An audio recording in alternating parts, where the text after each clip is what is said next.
Hey guys, Shano. Welcome back to another video on the pre-Islamic empires and their impact on the development of Islam. Today, Assyrians are known as victims of ISIS, a small Christian minority in Iraq, northern Syria and Turkey. But before the rise of Islam and even before the emergence of Christianity, the ancient Assyrians were known for their impressive skills of conquering countries and ruling a massive territory, and with it an incredibly diverse society.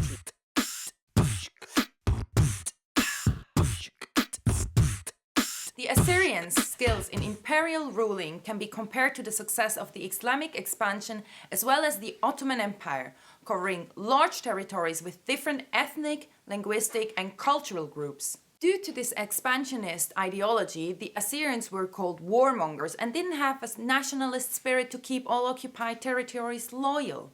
However, from our previous video, we know that the Arameans, although defeated by the Assyrians, introduced their language Aramaic as the lingua franca of the entire Middle East until the rise of Islam, and with it Arabic. Aramaic can be seen as a unifying factor for the Assyrian imperial rule and is best described as the Aramaization of the people, which again is similar to the fact of Arabic being a unifying factor in Islam. Although not every Muslim understands Arabic, a large number is able to read it in order to be able to recite the Quran. Another crucial part of Assyrian imperialism was the exposure of the annexed societies to the Assyrian religion, culture and tradition, which we call Assyrianization. A similar comparison to the influence Arab culture had on different cultures is possible again.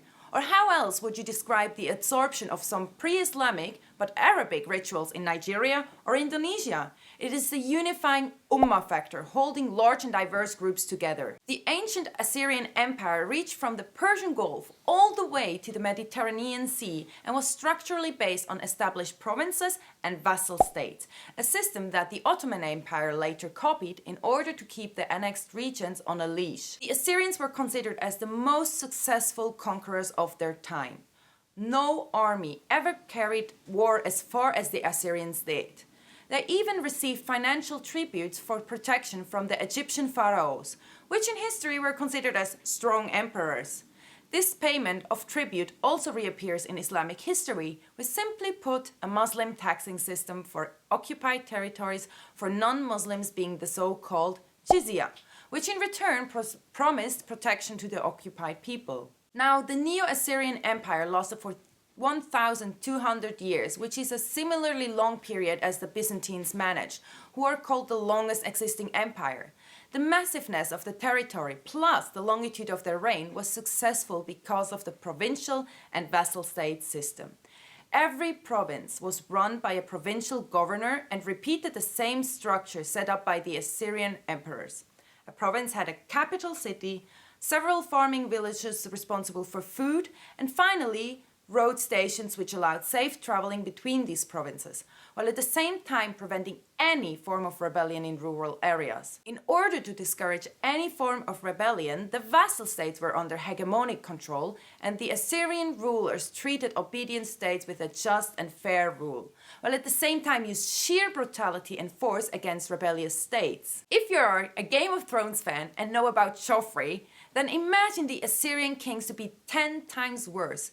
King Ashurbanipal was popular for his subjects, but also known as the cruel and sadistic rulers to his enemies. He once beheaded an opponent king in battle and kept mutilating the severed body and head.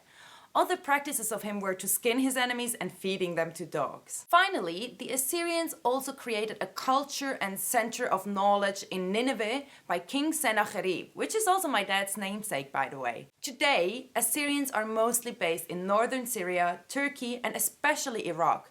There has been a revival of the pre-Christian traditions in the past decades in order to keep a sense of identity outside of church alive.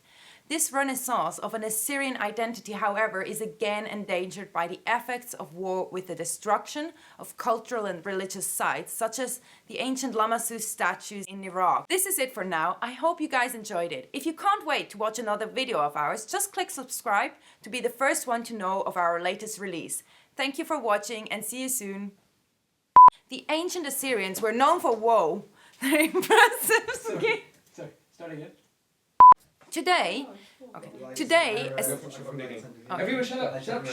Nabil, shush, Go. بعدين. 3, 2, 1, go. Hey guys, Shano, welcome back. Nabil! Another crucial part of Assyrian imperialism was the exposure of the annexed society to the Assyrian religion, culture, and tradition, which we call Assyrianization. Assyrianization. Culture and tradition, which we call Assyrian... Stupid word! Go. Assyrianization. It's not Assyrianization, it's Assyrianization. Assyrianization. No, it's important to me. I'm the foreigner. For watching and see you soon. That's great. Oh my god, that's so much work. Okay.